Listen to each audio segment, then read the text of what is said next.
Sodom and Gomarrah, the cities of the plain. In Genesis 19, we read how these cities were destroyed by God with brimstone and fire from heaven, the first biblical record of God's vengeance upon evil since the Great Flood. My husband, biblical archaeologist Ron Wyatt, never planned to search for these cities, but in 1989, while working on another project, he was suddenly impressed to stop and examine some odd-shaped, whitish-colored formations along the western shore of the Dead Sea. After driving past these at least 30 or 40 times in the past 12 years, this time they suddenly looked like the shapes of city walls and buildings.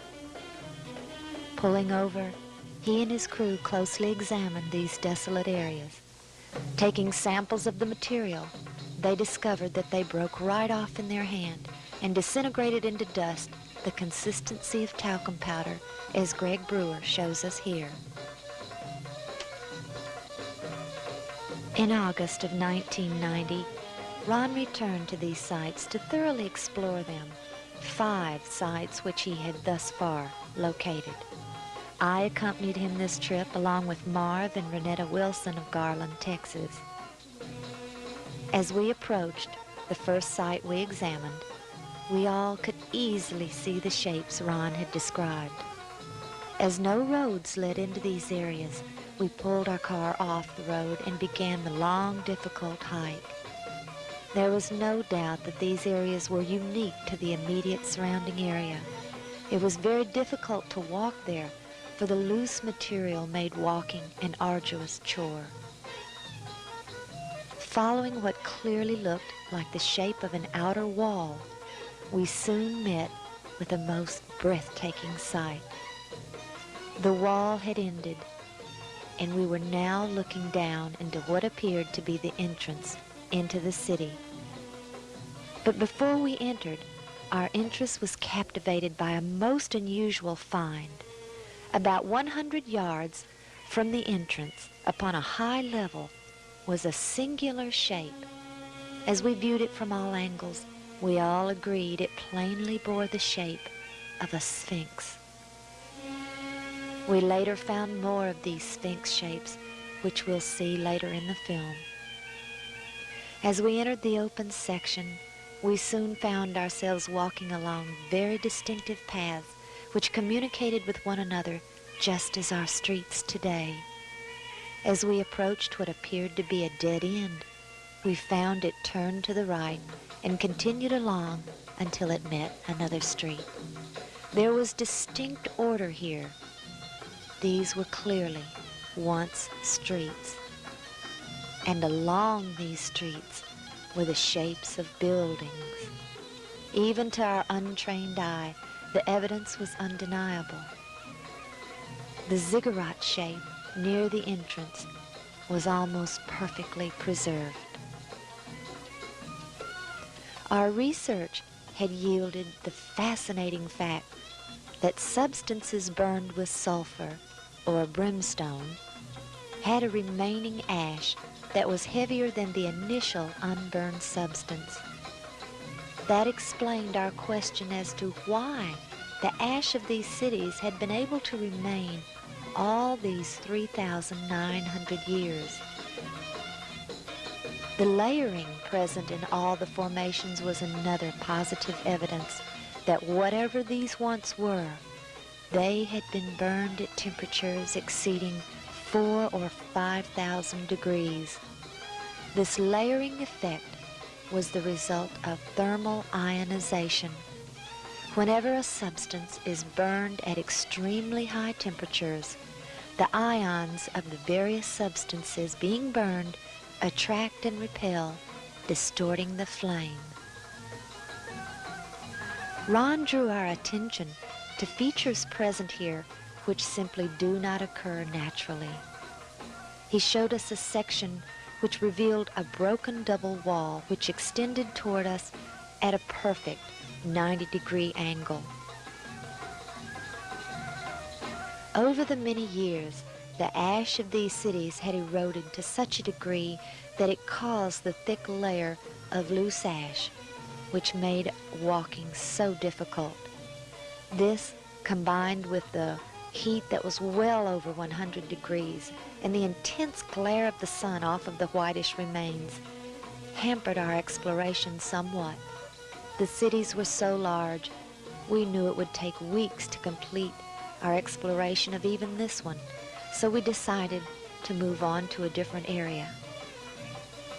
We found a site where we could easily climb onto a high section.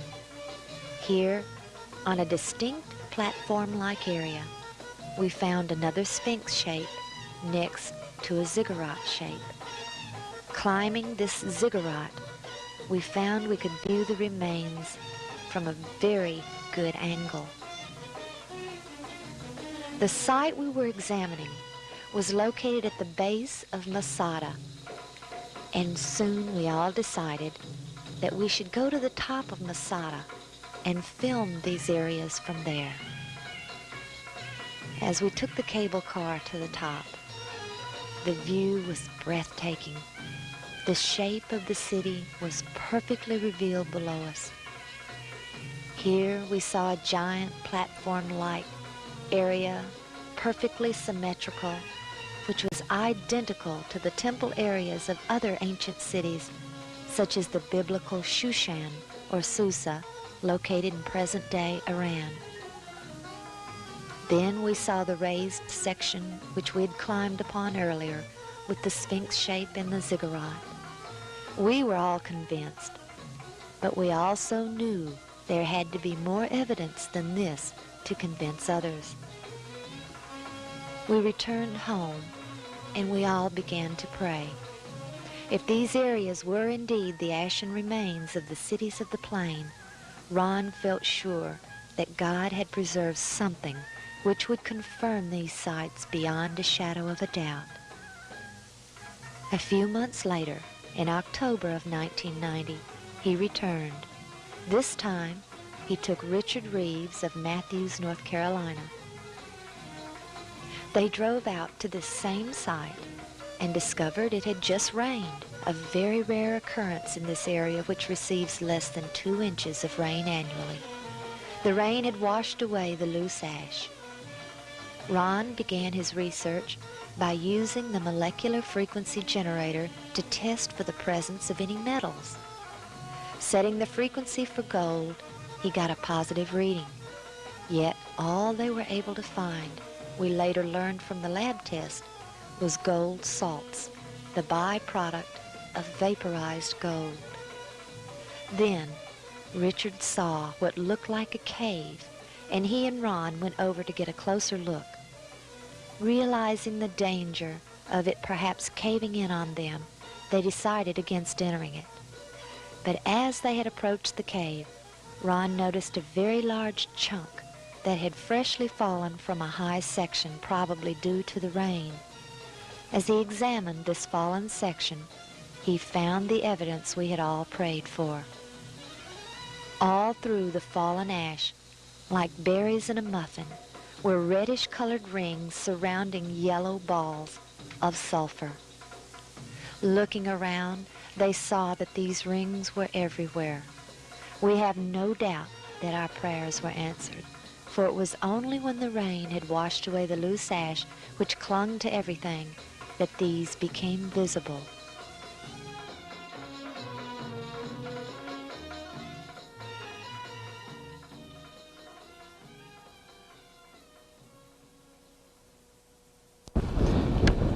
Okay, we're down at Sodom and Gomarrah still.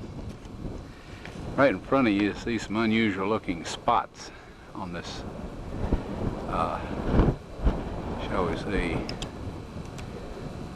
layer of ash. It's not stone, it's ash. Now we'll move in for a close-up of this. And you can see that they're kind of circular shaped places. Now what we have found, and we'll move in a little closer here, is that inside each of these is sulfur. That is in most of them. Now the ones that do not have sulfur in them And this one we just took a bunch of sulfur out and put it in our specimen bag. But the ones that don't have sulfur have a very black center where they have, where it's been very hot. So now we'll move in on this one where there is some sulfur still present, and back off just enough so you can see what we're up to here, and we'll go collect that sample in a bag.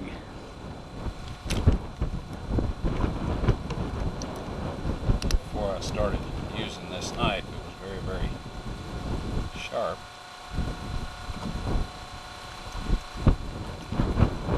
Okay, here this is, and we have collected some more, and it smells and tastes like sulfur. Now the Bible tells us that it rained fire and brimstone upon the cities of Sodom and Gomorrah. Now what you see in front of you here is the results of large and small, well, varying sized chunks of sulfur, burning sulfur that have hit. And what we find here is that God rained this burning sulfur down upon this city, and rain is a perfect description of it. It landed just in the pattern that rain would fall, and the stuff, of course, the accumulative heat of all of this upon the city set the entire thing ablaze. The flash point of every material there, metal, stone, of course the people, and everything burned, and this sulfur continued to burn, and it vitrified the material around it after it had burned it all up, sealed itself off from the oxygen, and then of course smothered itself out. And in each of these little crystalline capsules here is a varying size chunk of sulfur, and there are millions of these in these ashes that we have here. Now some of them we have cracked open so you can see the sulfur inside, and others we have left intact, but there are millions of these here. So this shows that God indeed rained fire and brimstone upon these cities. And if you'll look in your dictionary under brimstone, you'll find that it is sulfur. Now here's one of these sulfur capsules that is embedded in this material, and if you look closely you can see the large amount of sulfur right in the center of the darker ring, and that particular one has a large quantity of just pure sulfur. Now once you become aware of how this happened out here and look around, we see just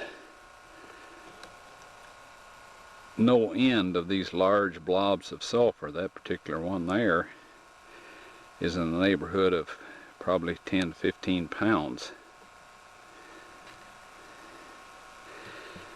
Where they've been open to air, the capsule that's around them from the vitrified ash is gone, and just the sulfur is sticking out. But everywhere the eye goes, we see more and more and more of these. Just no end to them. It shows that they rained upon the city at close approximations, and the combined heat of all of these set the whole thing fire.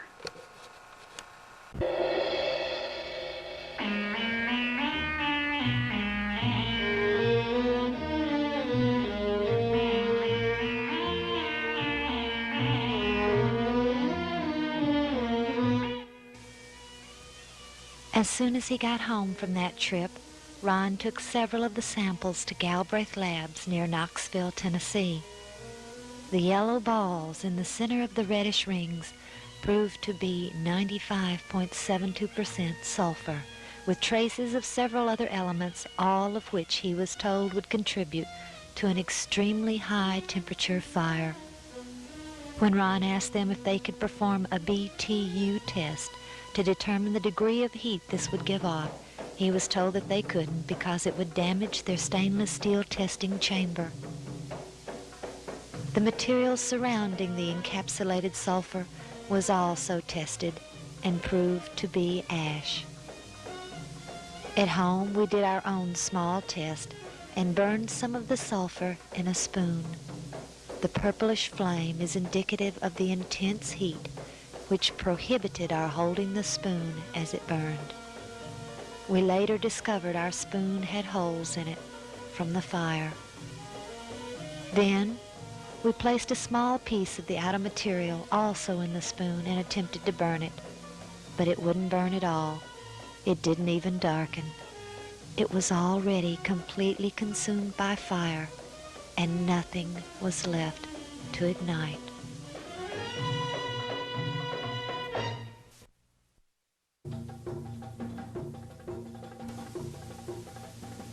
Sodom and Gomarrah, Admah and Zeboim, and Bela, or Zor. We've seen some of the evidence, but now where are these sites located? The one we have just been in is located here, just below Masada, in a plain bordering the Dead Sea. The largest site is located here, behind the largest rock salt mountain in the world, Mount Sodom. Looking at a satellite photo of the area, the squarish shape of the city can be seen. This one too rested on the plain, with one side nestled to the impassable mountains to the west. The smallest one can be seen here. It is located here, and we feel confident in identifying this one as Bela or Zor. The square shape, so readily visible, tells us quite a bit about the city. In his book, Ancient Mesopotamia, by A. Leo Oppenheim, page 134, we read, quote, "Square, rectangular, and round cities are typically new foundations," end quote. He explains how, as the cities grow in population, they expand their boundaries as needed, and never would the expansion radiate outward evenly on all sides. Remember how Lot pleaded with the angel to allow him to flee to Zor, for, he said, it is a little one.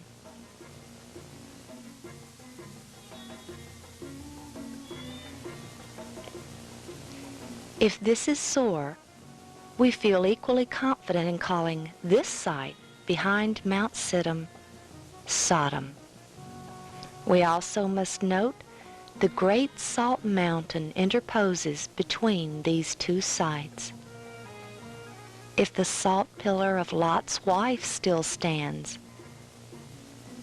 we believe it would be in this area. The site below Masada is the second largest site and the best preserved. We believe this would have been Gomarrah. Now, to find the next site, we must go north to the tip of the Dead Sea. Admittedly, this is not even in the region most people assume these cities were. There is no later scriptures to help us locate this one, which we believe was Admah. So we will go to the last one, Zeboim.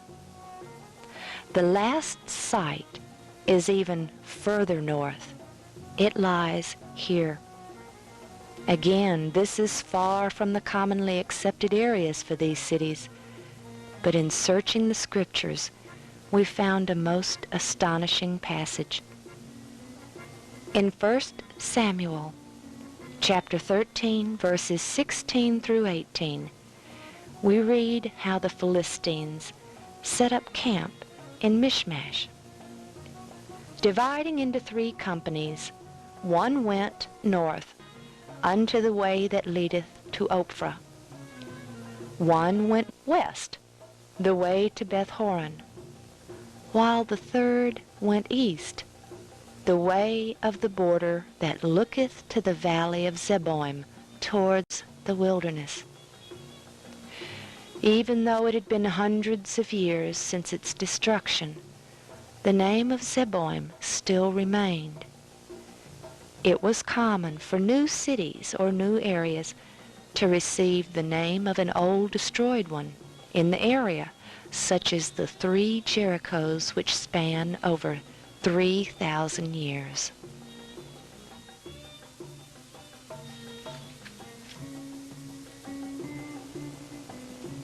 What evidence does the Bible give for the locations? The first mention is in Genesis 10:19, when the boundaries of the Canaanites are given.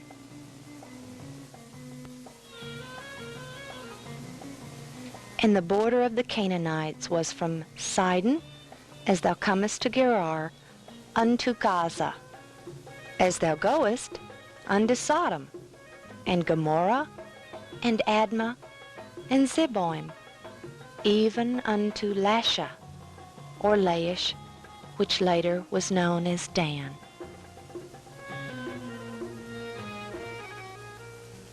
If we place these cities at the traditional site, all clustered together at the southern end of the Dead Sea, would that description make a lot of sense? We also have scriptures which tell us where these cities were not. As the borders of the Canaanites, we know that these cities were Canaanite. The area east of the Dead Sea, especially the southern end, was known as Moab and Seir. In Deuteronomy 2, verses 9 through 12, the Lord was telling Moses not to distress the people of Moab or Seir, and he tells him who dwelt there in the past. The people were called Emims, who were giants, and Horims, but they were not Canaanites. Now, what about the idea that these cities are under the Dead Sea? Again, the Bible tells us clearly.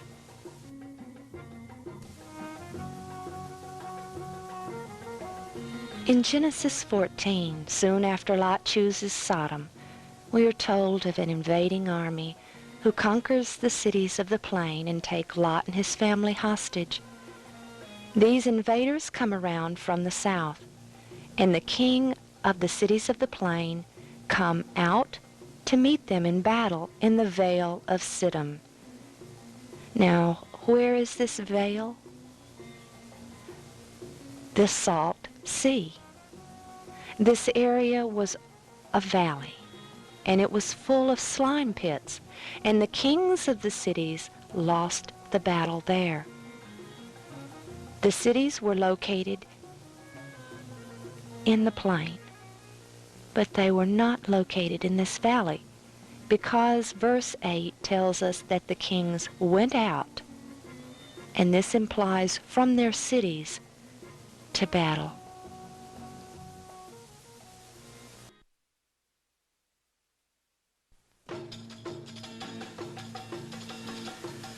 Once Ron and Richard had found the sulfur within the hardened capsules of burnt sulfur, the next step was to see if there were other examples of sulfur occurring in this manner. We consulted geologists and chemists. We researched at libraries and universities, and the result is that we have found no other single case of sulfur in this form being found anywhere. What we have learned is that most native sulfur occurs in the crystalline form. Visiting the Smithsonian Museum, we photographed all of their specimens that we could find, and every one was the crystalline form, but none of the round, soft spheres the consistency of pressed powder. We researched where sulfur was to be found, and we came up with 3 locations. Number 1, at or near the crater rims of active or extinct volcanoes where the sulfur was given off from gases. Number 2, and less commonly, it's found in veins associated with sulfide ore minerals. Number 3, and the largest deposits by far, are found in what are called salt domes. And this is sedimentary rocks associated with anhydrite and gypsum and limestone and salt. In these, first we have a layer of limestone, completely barren of sulfur, but usually containing anhydrite and gypsum.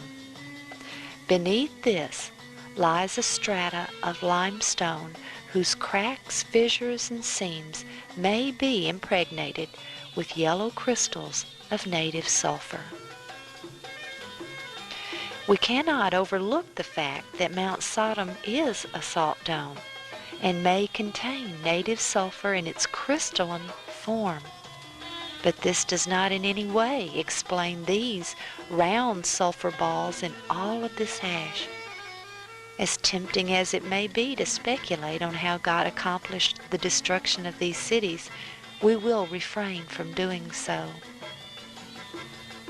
The final point we came up with is that we simply find no other instance anywhere of round, pressed powder consistency balls of sulfur surrounded by hardened capsules of burnt sulfur embedded deeply in pure ash anywhere. We don't find them anywhere. Ron and Richard even traveled to the western United States and found a place where sulfur had been given off by volcanic activity. But here you can see it's in a thin layer of crystalline sulfur.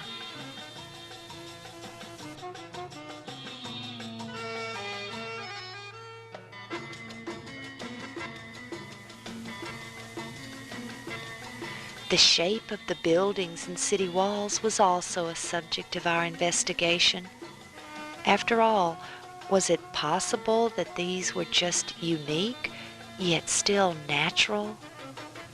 We drove from one end of the Dead Sea to the other many times. The areas before and after these sites were clearly different from them. We stopped to closely examine some of these and found them to simply be solid rock. They also lacked the distinct boundaries we found in the cities and displayed no shapes of structure.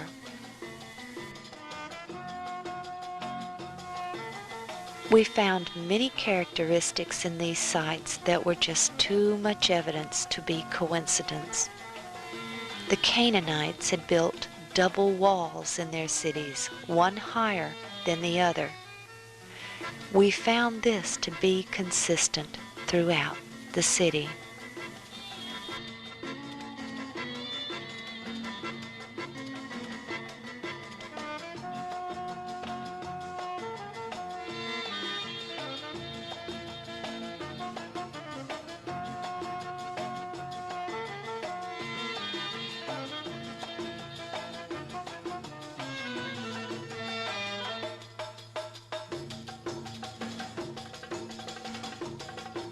We also found numerous raised platform areas which had only 1 or 2 structures on them, and this was consistent with temple and worship areas.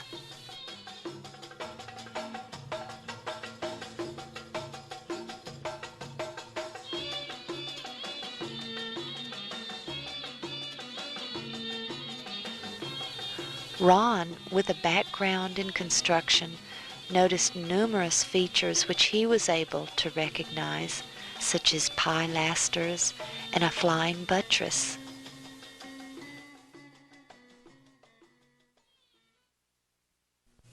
It's difficult for some people to visualize what a walled city looks like. There just aren't many examples around today. This photograph of Jerusalem back in the 1800s will at least give you an idea of how these looked. There's a distinct beginning to these cities, which is the wall around them. One of the first things people notice when we visit this site is that there is a distinct beginning. You drive along and see barren plain, then suddenly there it is. It looks like a wall with inside structures extending above the wall in a few places.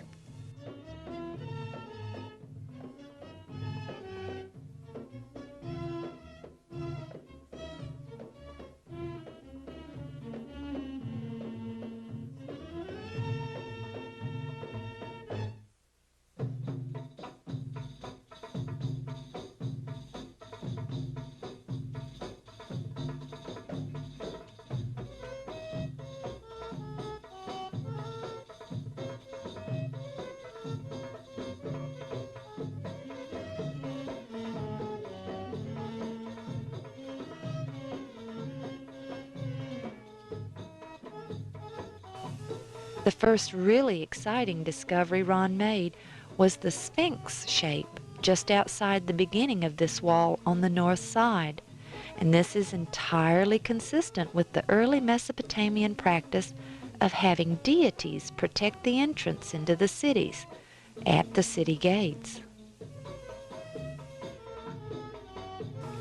One of the things that becomes apparent when one looks at this, say for example, from the top of Masada, is the wall system. What we're looking at here is the typical citadel city.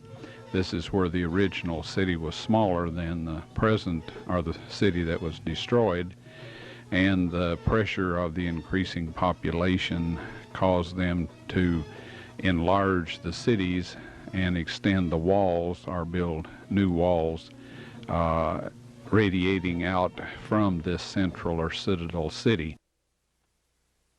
Also, we see in these walls pilasters. Now this is a thickening of the wall to give it strength. One of the defensive mechanisms of a wall was to make it resistant to battering rams or attempts to break through these walls from the outside. Other features that we see are, for example, flying buttresses. These were usually associated with inside structures or on the inside of the external wall to act as a support. It would not be a good idea to put these on the outside of the wall because they would be easily knocked down, or they would serve as a refuge for people that were attempting to break through the wall. They could simply get under these flying buttresses and shield themselves from overhead attack. Another feature that we see in these burned out cities is that, typical of ancient cities, they are built astride a mountain stream that would provide the population with all the water they needed for themselves and for whatever other purposes they might have, for example, taking care of their animals. And this is true of all of these 5 locations. Now the streams at the present time have dried up and are only filled a couple of times a year during the rainy season in the winter. But back during this time, we're told that this entire valley here was like the Garden of the Lord, or like the Garden of Eden, so it was obviously very well watered and very fertile before it was destroyed by this fire and brimstone. Now, what we will show you here in fairly rapid succession are a series of restorations of sections and features of these cities that from research and from the remains that we see here will give you an idea of what these looked like before they were destroyed by fire. Now, the one thing that I would like to specifically draw your attention to, those of you that are familiar with construction techniques in ancient times, you will notice that this temple that is built in the general shape of a zaggurat or pyramid displays the ends of wooden beams at the different floor levels as it goes from bottom to top. Now, this is typical of ancient stone construction. These were to provide ceilings for lower rooms in the structure and floors for higher rooms in the structure, and these are very visible. And these things do not occur in nature. You might find an isolated hole in an area. This is not unusual, but to find them on an exact level at exact intervals, this definitely tells us that these are man-made structures.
So anyway, we believe after considerable research, chemical analysis, that these are the remains of the cities of the plains.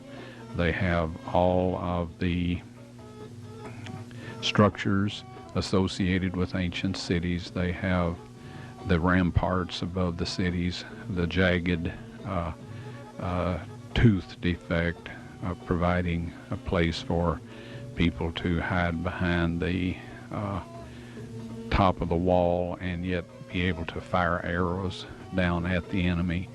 And anyway, we see most all of the recognizable features of ancient cities. We also see windows. We also see rooms that have been preserved in the ash. It's dangerous to go into these and examine them very carefully, but these are all indications of a city that was burned by fire, exactly as was described in the book of Genesis.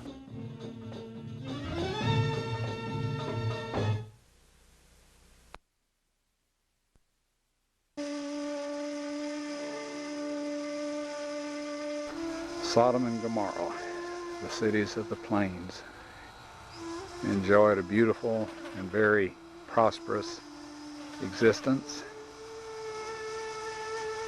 The place where Lot chose, rather than the mountains,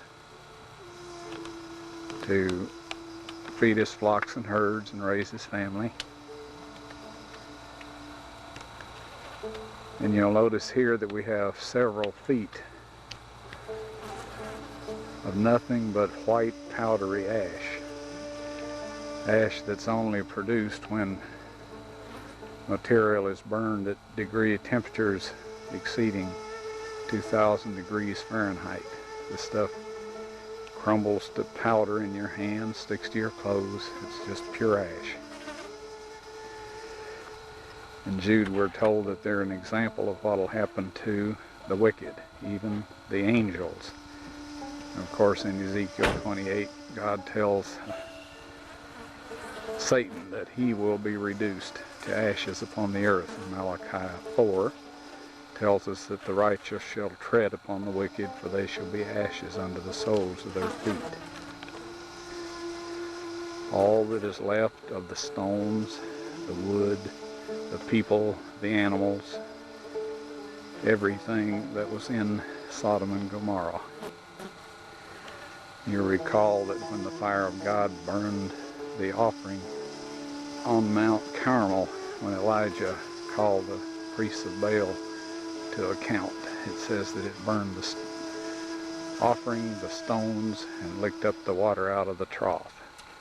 So no one will ever find any archaeological remains of the cities of the plain other than these ashes. And friends, if we defy God's kind and merciful entreaty to come to Him and be saved and be renewed and forgiven, we will end up in exactly this condition, because the Word of God tells us so, and God says that He is the Lord. He changes not, neither does He alter the thing that has gone out of His lips.